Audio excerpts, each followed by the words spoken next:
Assalamualaikum warahmatullahi wabarakatuh. Bismillah, alhamdulillah, wassalatu wassalamu ala rasulillah Sayyidina wa habibina wa qurrati a'yunina wa maulana Muhammadin sallallahu alaihi wasallam ibni Abdillah wa ala alihi wa sahbihi wa mawalah wa la hawla wa la quwata illa billah amma ba'd. Qala Allah ta'ala fi kitabihil karim wa huwa asdaqul qailin. Bismillahirrahmanirrahim. Fadhkuruni adzkurkum washkuruli wala takfurun. Al-ayah wallahu a'lam bi muradih wa bi maqsudih. Wa qala fi du'a rabbi israh li sadri wa yassir li amri wahlul 'uqdatam min lisani yafqahu qawli. Allahumma sakhkhir lana lisana sidqin waj'alhu mahallal fahmi lil khitabi wan nutqa bis shawabi wal 'amala bis sunnati wal kitabi. Allahumma iftah lana abwabal ilmi wa zidna ilma wa fahma wa alhiqna bis salihin. Allahumma iftah alaina futuhal arifina bi hikmatika wa anshur alaina rahmataka wa dzakirna ma nasina ya dzal jalali wal ikram walhamdulillahi rabbil alamin. Qala muallifu hadzal kitab Syekh Ibnu Athaillah As-Sakandari rahimahullahu ta'ala wa nafa'na bihi wa bi ulumihi wa a'ada alaina min barakatihi wa karamatihi. Allahumma wafiqna li isabati shawab wa janibna zayga wal irtiyab wa nafa'na wal muslimina bima hawa hadzal kitab ala hadhihi niyatil hasanah wa bi kulli niyatin salihah. Al-Fatihah. A'udzu billahi minasy syaithanir rajim. Bismillahirrahmanirrahim. Alhamdulillahi rabbil alamin. Ar-Rahmanir Rahim. Maliki yaumiddin. Iyyaka na'budu wa iyyaka nasta'in. Ihdinas siratal mustaqim. Siratal ladzina an'amta 'alaihim ghairil maghdubi 'alaihim waladdallin. Alhamdulillah, Bapak-bapak sekalian, pada kesempatan hari ini bersyukur kepada Allah Subhanahu wa taala karena dengan kudrah, iradah, izin dan inayahnya kita bisa berkumpul di sini dengan tujuan bersilaturahmi, kemudian berthalabul ilmi, yang mudah-mudahan langkah per langkah kita terhitung sebagai catatan amal kebaikan di sisi Allah, dan mudah-mudahan menjadi wasilah diri kita mendekatkan diri kita kepada Allah Subhanahu wa taala. Amin ya Allah ya rabbal alamin. Shalawat, salam selalu tercurah limpahkan ke junjungan kita, pemimpin kita Nabi besar Muhammad sallallahu alaihi wasallam, kepada keluarganya, sahabat, tabi'in, tabi'ut tabi'in, dan mudah-mudahan sampai kepada kita selaku umat yang insyaallah mendapatkan syafaat Rasulullah sallallahu alaihi wasallam nanti di yaumul jaza, di yaumul qiyamah. Amin ya Allah ya rabbal alamin. Insyaallah kita lanjutkan kajian kita membaca kitab Hikam seperti yang telah disampaikan tadi, bahwa kita sudah sampai ke hikmah yang 111 sebenarnya, yang alhamdulillah tak terasa sudah hampir khatam lagi. Yang mudah-mudahan ya khatam, ya paham, ya bisa kita amalkan, dan mudah-mudahan juga ini membawa keberkahan bagi kita. Insyaallah kita pun sampai kepada hikmah yang 111 ini melewati banyak perjuangan dan rintangan ya Pak ya. Salah satu perjuangan dan rintangannya itu ialah bagaimana mengamalkan hikmah-hikmah sebelumnya yang telah kita pahami dan pelajari. Nah, itu yang paling susah untuk kita lalui rintangannya, Pak. Dan insyaallah hari ngaji mah nului mah insyaallah gampang, tapi yang mengamalkannya ini yang sangat susah. Sehingga sampai-sampai kan ulama menyebut ada dua pertolongan Allah, satu pertolongan untuk mampu bertolabul ilmi, yang kedua pertolongan untuk mampu mengamalkan ilmu yang telah ia cari. Dan mudah-mudahan taufik itu diberikan kepada kita oleh Allah Subhanahu wa taala. Amin ya Allah ya rabbal alamin. Hikmah yang ke-111 ini, bismillahirrahmanirrahim. Innama yastawhishul ibad wazuhadu min kulli syai' li ghibatihim 'anillahi fi kulli syai'.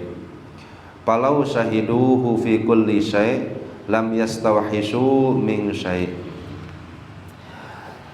Innama yastawhishu, sesungguhnya gelisah atau berlari, al-ubadu, hamba-hamba Allah, wazuhadu, dan orang-orang yang ahli zuhud, min kulli syai'in, dari tiap-tiap sesuatu. Mereka berlari, merasa gerisah, gersang hatinya dari segala sesuatu, lighibatihim anillah, karena mereka kehilangan Allah fi kulli syai'in, pada tiap-tiap sesuatu. Falau syahiduhu, maka andaikan mereka bisa menyaksikan Allah fi kulli syai'in, pada tiap-tiap sesuatu, lam yastawhisu, maka mereka tak akan pernah berlari min syai'in, dari sesuatu apapun. Ini banyak sesuatunya ya banyak. Ya, tapi ya insyaallah mudah-mudahan bisa kita paham banyak. Syekh Ibnu Athaillah As-Sakandari hendak menggambarkan kepada kita ada golongan hamba Allah yang hampir-hampir sudah sampai ke pangkat mengenal Allah. Artinya satu tangga lagi mereka sudah sampai ke titik di mana mereka bisa menyaksikan Allah, menyaksikan kekuasaan Allah di setiap segala sesuatu yang telah Allah ciptakan. Nah, cara untuk mau mengenal Allah, semakin dekat hati kita dengan Allah, nah itu terbagi menjadi dua golongan. Yang pertama ada yang disebut dengan golongan ubad atau Abdullah atau abidin. Yang kedua ada yang disebut golongan zuhad atau zahid atau zahidin. Apa perbedaan antara ubad, zuhad tersebut? Yaitu kalaulah ubad atau hamba-hamba Allah, hum al-mutawajjihuna ilallahi bitariqil amal, orang yang berjalan menuju Allah menggunakan amal-amal zahir. Sholat dilakukan, dari yang wajib diselesaikan, kemudian sunnah sebagai pelengkap, bahkan sudah diistiqomahkan. Kemudian puasa yang wajib diselesaikan, yang sunnah dilaksanakan, diistiqomahkan.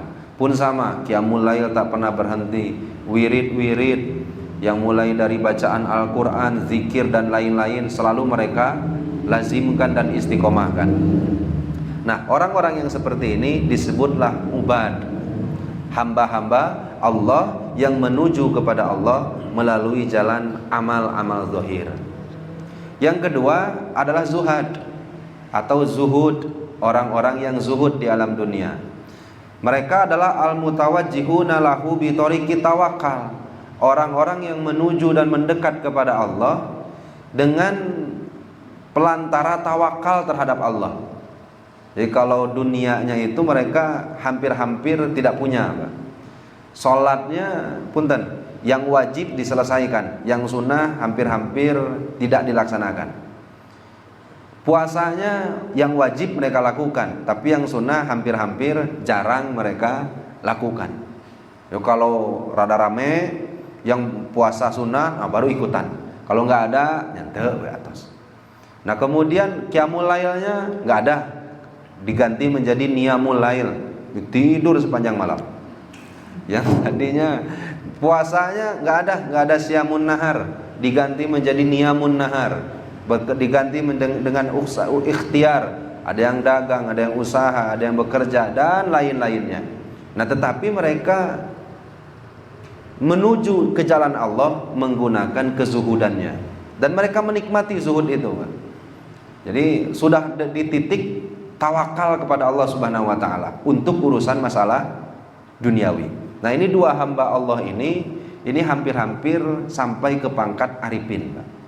Tetapi ada hal yang bisa menghalangi mereka sampai kepada pangkat arifin, yaitu yapiruna minal khalqi. Dua-dua golongan ini salah satu ciri khasnya adalah mereka akan mengasingkan diri mereka dari makhluk. Untuk orang yang ahli ibadah, mereka terkadang tidak akan mau bergaul dengan orang sababiah takut terbawa dengan orang lain untuk tidak bisa ibadah. Jadi kan kita kadang-kadang menjaga pergaulan karena sababiah nanti kalau saya gaul ibadah saya terbengkalai. Kalau saya nanti gaul dengan ini nanti wirid saya nggak kebaca. Kalau saya gaul dengan ini, akhirnya mereka yapiruna minal khalqi, berlari menjauh daripada makhluk Allah Subhanahu wa taala karena ingin menyempurnakan ibadahnya. Ada nggak yang kayak gini? Ada ya Pak ya. Dan insya Allah kita mungkin saja bisa termasuk golongan ini. Karena kita kan perhatikan gaul nih. Oh, ajeng ieu mah ulah moal pati gaul ah. Nah ieu mah ke lamun gaul jeung ieu ke entar resep ka masjidna, lamun gaul jeung ieu entar resep tahajudna. Akhirnya kita cari-cari teman agar kita terbawa untuk melaksanakan ibadah malah. Nah, kemudian ada juga yang zuhud. Zuhud juga sama, Pak. Mereka lari dari makhluk Allah. Mereka lari dari dunia. Mereka lari dari perhiasan dunia. Tujuan mereka lari dari hal itu semua agar supaya ketawakalan mereka tidak hilang, Pak. Nah, kira-kira Pak, ketika kita megang uang dengan tidak megang uang, tawakalnya lebih besar mana, Pak?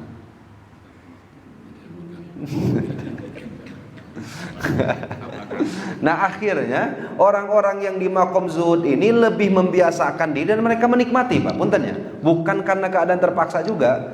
Mereka menikmati hal tersebut, kezuhudan mereka dinikmati karena cara mereka agar tawakal kepada Allah harus menghindari dunia, Pak. Bukan karena tidak mampu untuk mendapatkan dunia, tapi memang sengaja lari dari dunia agar bisa tawakal kepada Allah Subhanahu wa taala. Nah, asa-asanya ini sudah luar biasa hebatnya, Pak.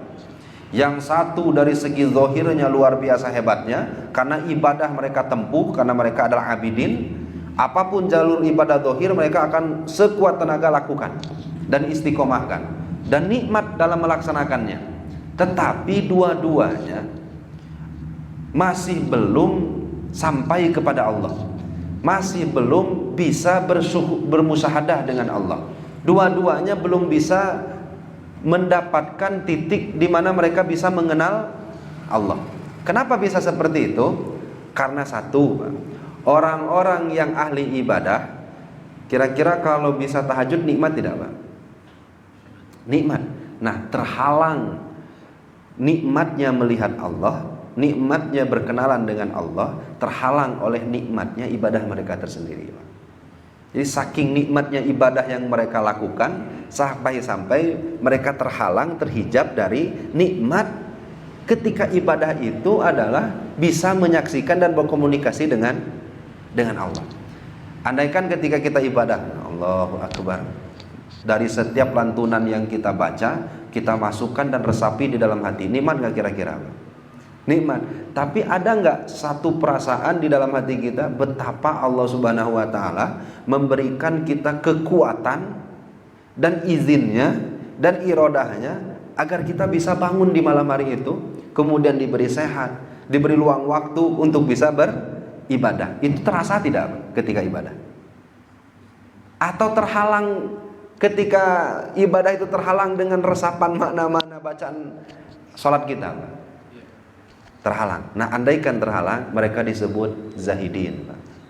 Nah, makanya di sini banyak orang yang sudah mencapai abidin, banyak orang yang sudah sampai kepada level abidin, tetapi tetap terhalang dari bermusyahadah kepada Allah. Karena apa? Mustaghrikuna bil ibadah, mereka tenggelam dalam nikmatnya ibadah mereka. Syaghalahum halawatul ibadah an halawati syuhudil ma'bud. Kenikmatan manisnya rasa ibadah tersebut menghalangi mereka merasakan dan mencicipi manisnya menyaksikan sifat-sifat Allah yang ada di dalam diri mereka. Nah, ini sedikit lagi levelnya akan naik kepada orang-orang yang akan bisa menyaksikan Allah, akan bisa berkenalan dengan Allah melalui jalur ibadah. Bukan berarti tidak bagus, banyak. Sangat-sangat luar biasa bagusnya, cuma belum di level yang sempurna. Nah, kemudian zahidin pun sama, Pak. Orang-orang zahidin ketika mereka sudah zuhud, meninggalkan duniawinya, meninggalkan apapun yang urusannya dengan dunia, dan mereka pasrah tawakal kepada Allah untuk menghadapi kehidupannya. Nah, mereka pun semuanya pun kurang sempurna levelnya. Mereka pun kurang mengenal Allah Subhanahu wa taala. Kenapa? Karena kenikmatan melihat Allah, kenikmatan bermusyahadah kepada Allah terhalang dengan kenikmatan zuhud yang mereka lakukan. Nah, maka kata Syekh Ibnu Athaillah As-Sakandari, ciri orang-orang yang beribadah tapi belum bisa menyaksikan Allah dalam ibadahnya, ciri orang yang zuhud, tapi dalam zuhudnya belum bisa mendekatkan diri dan mengenal Allah, ialah mereka lari dari para makhluknya.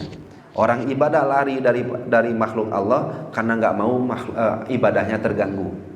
Orang zuhud lari dari dunia dan makhluk Allah agar dunia dan makhluk Allah ini tidak mengganggu kezuhudannya. Gitu nggak kita? Nah, tetapi Rasulullah SAW sudah di level yang beda. Kalau Rasulullah zuhud tidak Rasul, Pak. Zuhud sekali, tapi kasab nggak Rasul, Pak. Berikhtiar tidak? Berikhtiar. Rasulullah ahli ibadah tidak, Pak? Ahli ibadah, tetapi sosialnya jalan atau tidak, Pak? Jalan. Nah, sehingga kalau ada orang yang abidin tetapi sosial nggak jalan, ya belum di level yang sempurna. Ada orang yang zuhud tetapi tidak mau berikhtiar, ya memang sudah bagus zuhudnya, tetapi tidak mau berikhtiar, tidak mau mengkasap dunia, tidak mau bergaul dengan makhluk Allah yang lainnya, maka belum sampai pada titik arif billah, orang yang berakal kalau di hikmah yang sebelumnya. Nah, sampai sini bisa dipahami dulu banyak. Nah, maka kata Syekh Ibnu Athaillah As-Sakandari, falau syahidu, maka apabila mereka menyaksikan bikulli syai'in pada tiap-tiap sesuatu, lam yastauhisu min syai'in, mereka tidak akan berlari dari sesuatu apapun. Mereka berlari dari setiap sesuatu, baik itu duniawi, makhluk Allah, karena mereka lighibatihim anillah, semuanya bisa menghilangkan Allah menurut pandangan mereka. Menurut pandangan mereka, ahli ibadah lari dari makhluk karena takut Allahnya nanti hilang, sehingga ibadah saya tidak sempurna. Orang zuhud lari dari dunia, lari dari makhluk pun sama, karena mereka merasa takut zuhud mereka akan hilang.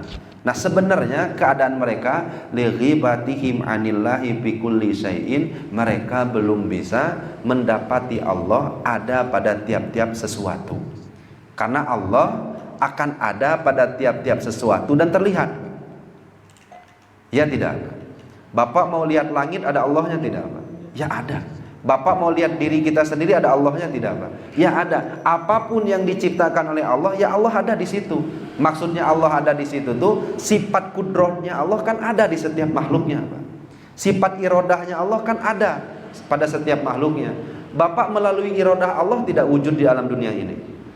Ya iya, idza arada syai'an ayakula lahu kun fayakun. Mau gimana kita bisa cari kun fayakunnya Allah? Ya carinya di diri kita. Karena kita bisa wujud seperti ini melalui kun fayakun. Kalau nggak melalui kun, kira-kira ada nggak gitu? Ya nggak akan ada. Kalau langit nggak kun, ya nggak akan ada. Berarti kalau mencari kun di mana? Ya di langit.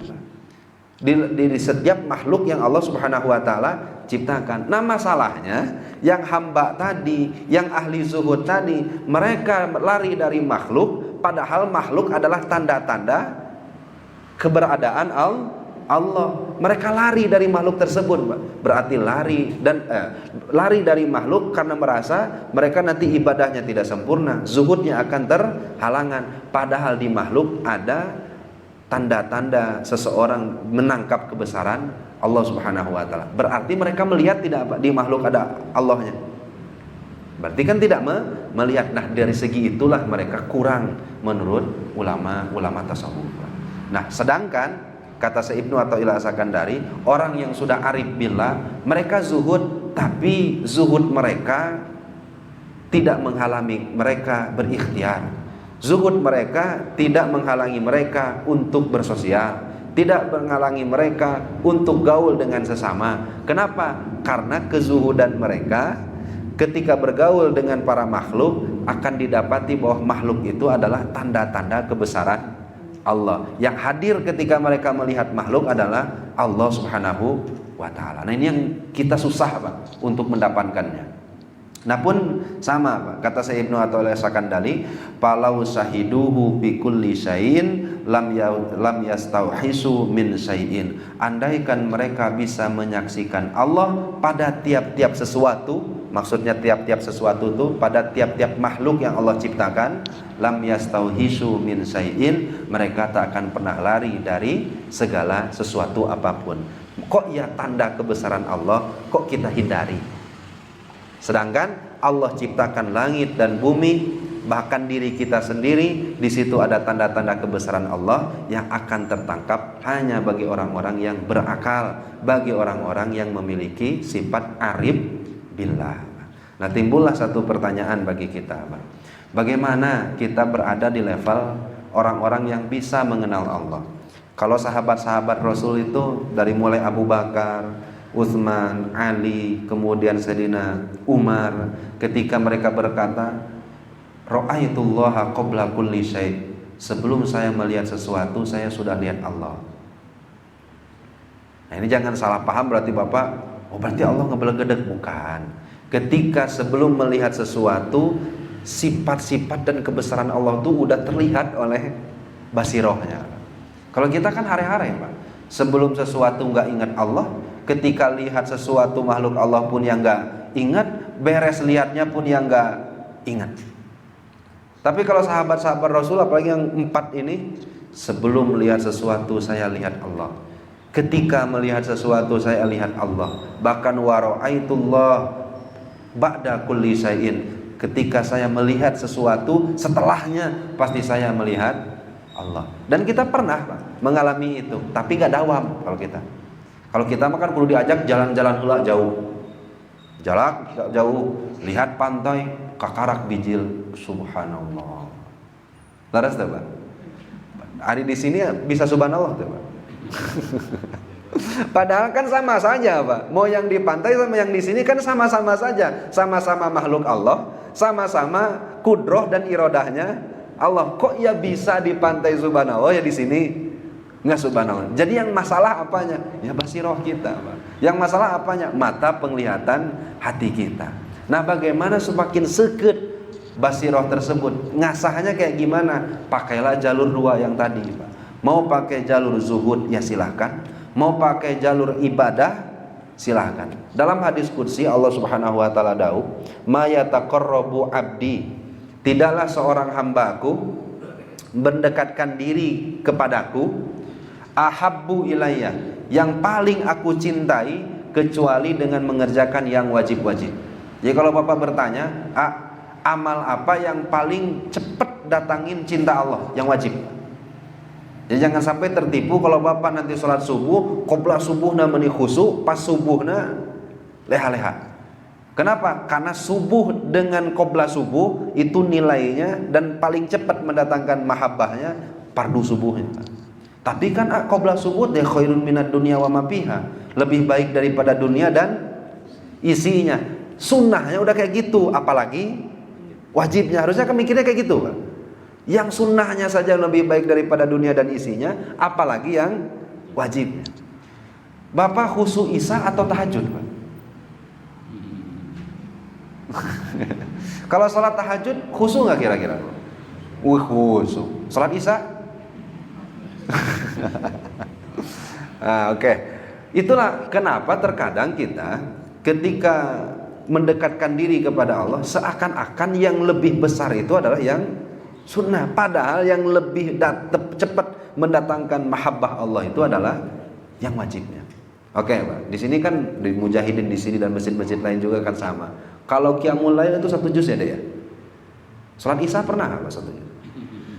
Dan siap nggak Pak? Artinya kok kita itu ketika sunnah semangat, ketika wajib kok kurang semangatnya. Ada apa gitu? Padahal kata Allah dalam hadis qudsi, seorang hamba mendekatkan diri kepadaku, gak ada yang paling aku cintai kecuali dia lakukan hal-hal yang aku wajibkan. Nah, barulah setelah beres yang wajib, makanya kalau punya wajiban sholat yang dulu pernah ditinggal, qodok.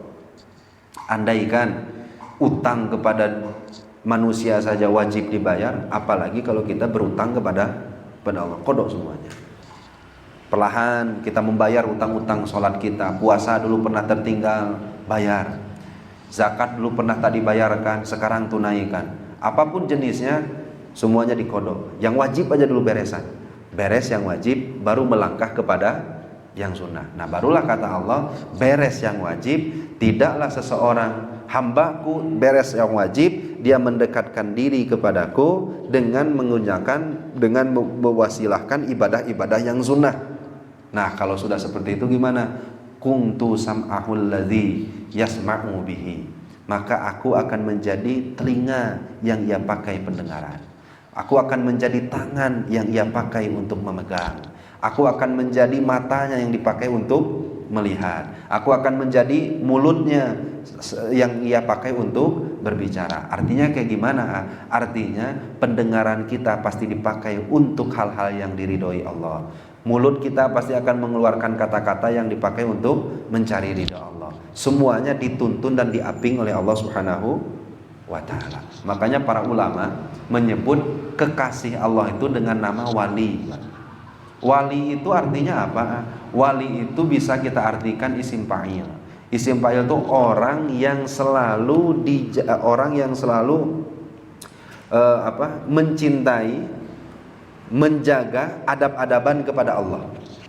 Tapi di sisi lain ulama ada yang mengartikan wali itu bukan orang yang mencintai dan menjaga adabnya kepada Allah, tetapi orang yang rasanya, hatinya dituntun untuk mencintai kepada Allah dan adabnya dijaga oleh Allah untuk selalu menjaga adab kepada Allah. Sehingga ciri wali mah satu baik, Pak. Ciri kekasih Allah. Kalau doa enggak diijabah, yang disalahkan bukan Allah, bukan doa, tapi dirinya. Kita kan sering banyak ketika doa enggak diijabah, aduh, ente diijabah wal Allahnya.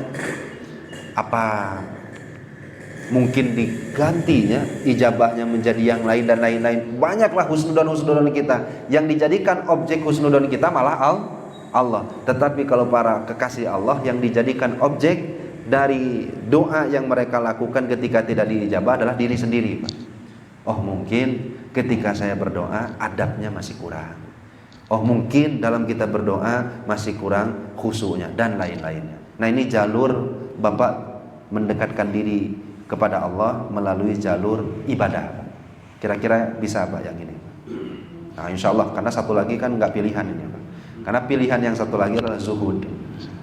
Ari zuhud kayak gimana? Zuhud itu mendekatkan diri kepada Allah dengan cara tawakal. Artinya tawakal pasrah, artinya pasrah tidak membawa bekal. Kalau kita pergi-pergian membawa bekal, pasrahnya rada berkurang. Dengan ketika kita bandingkan dengan perpergian gak bawa bekal. Benar atau tidak? Ini Pak Edi lah pasti mengalami sekali lah. Kalau bawa bekal dan tidak bawa bekal, tawakalnya kurang kene kalau bawa bekal, Pak. Kenapa? Karena kita punya iktimat li ghairillah, punya sandaran selain Allah. Kan saya punya uang, kan saya punya anu. Tapi kalau kita tidak punya sandaran selain Allah, tidak punya dunianya, tidak punya makhluknya dan lain-lain, kayak-kayaknya yang ada di dalam hati yang kita sandarkan hanyalah Allah Subhanahu wa ta'ala. Makanya Imam Ghazali itu bukan gak mampu benghar, bukan gak mampu menjadi agnia. Banyak ulama ditawari menjadi kodi gak mau. Banyak ulama mau dijadikan menteri gak mau. Banyak ulama ditawari ke duniawi dia tolak. Sababiahnya apa? Bukan sababiah mereka tidak mau menerima. Mereka mau menerima, tetapi yang mereka khawatirkan adalah ketawakalannya berkurang. Makanya Rasulullah SAW pun pernah mengalami hal seperti ini, Pak. Maka Rasul kan pernah ke Gua Hiro selama 40 hari dan lain-lainnya, nyepen dan lain-lainnya. Nah, itu untuk menambah ketawakalan Rasulullah SAW sebelum diangkat jadi nabi, sebelum diangkat jadi Rasul oleh Allah Subhanahu wa ta'ala. Tetapi ketika Nabi dan Rasul suatu saat sudah diangkat Nabi dan Rasul oleh Allah, kan ini ada hadisnya, Pak. Warawadatul jibalu bi ang takuna lahu zahaban. Gunung Uhud datang ke Rasul, Pak, menawarkan untuk dijadikan emas. Ditolak atau tidak, Pak? Ditolak atau tidak, Pak? Ditolak. Pak Abah, Rasul nggak mau. Jadi saking kufakirnya Rasul, malaikat yang jaga gunung saja itu datang ke Rasul. Rasul, doa saja ke Allah supaya gunung ini jadikan emas, pasti diijabah langsung. Ditolak atau tidak? Ditolak. Kalau Bapak yang ditawarin tolak mau apa? Minta satu lagi. Kalau kita kan pikirannya, oh kalau gitu kan bisa bangun madrasah, kalau gitu kan bisa bangun masjid, kalau gitu kan bisa nyumbang fisabilillah dan lain-lain. Oh berarti itu Rasulullah zuhudnya kurang sempurna. Kenapa zuhudnya kurang sempurna? Karena beliau menolak dunia, lari dari dunia. Kalau ada seseorang yang sudah terkenal kewaliannya, sudah sangat populer kenabian dan kerasulannya, apalagi Rasulullah SAW menolak dunia, nah itu bukan karena kekurangan dari segi kemakrifatannya, tapi irsadun lil ummah, hanya memberikan pelajaran kepada umat bahwa hidup dalam keadaan biasa-biasa saja itu lebih cepat mendatangkan ridho Allah Subhanahu wa taala. Makanya sampai-sampai kan Rasul itu punya doa yang mungkin tidak pernah kita mau doakan. Kita munajatkan, Allahumma ahyina miskinan wa amitna miskinan wahsyurna yaumal qiyamah ma'a zumratil masakin. Ya Allah, hidupkan kami dalam keadaan miskin, matikan kami dalam keadaan miskin, dan kumpulkan kami nanti di yaumul qiyamah beserta golongan orang-orang miskin. Ini saya ijazahkan kepada bapak-bapak sekalian. Mau dibaca enggak? Nah artinya ya Rasulullah SAW bukan menghindar dari dunia, tapi mengajarkan kepada kita bahwa ketika satu saat kita punya dunia, nah cobaannya sangat-sangat besar sekali. Nah itu pengintan banyak, mudah-mudahan dari apa yang telah kita pelajari ini kita bisa kita ambil hikmahnya bahwa orang yang ahli ibadah dan orang yang zuhud, yang sempurna dan sudah mencapai titik arif billah adalah orang yang sudah lagi tidak lari dari makhluk Allah. Bukan lagi orang yang lari dari dunia, tetapi makhluk dan dunia itu dijadikan satu batu loncatan untuk selalu mengingat Allah.